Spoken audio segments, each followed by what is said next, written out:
Hello बच्चों, let's read this question. It say that centre of mass of the system of particle does not depends on. Options four given है यहाँ पर. A option है position of the particles, B है relative distance, C है masses and D है force acting on the particle. इस question के लिए हमारा की कॉन्सेप्ट होगा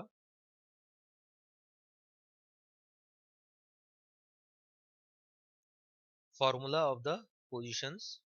तो पोजीशन वेक्टर का जब हम फॉर्मूला देखते हैं तो उसमें इस टाइप के मास और पोजीशन के स्टेप्स होते हैं डिवाइड बाय टोटल मास.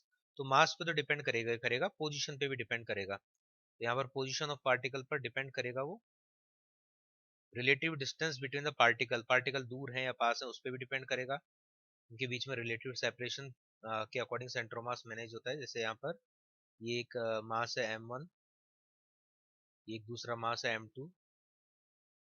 तो m2 को हम थोड़ा दूर ले जाएंगे तो सेंटर ऑफ मास मान लो पहले यहाँ पर था तो सेंटर ऑफ मास भी थोड़ा अवे हो जाएगा. इस टाइप से रिलेटिव डिस्टेंस पर भी डिपेंड करेगा.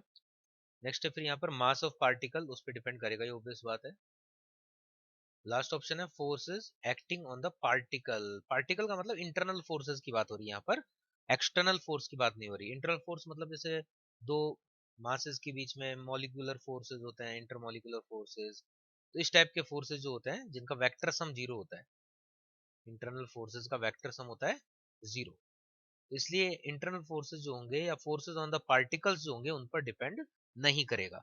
सो हमें यही पूछा था, डज नॉट डिपेंड्स ऑन. तो डी ऑप्शन यहाँ पर करेक्ट हो जाएगा. Hope you understand it well. Best of luck.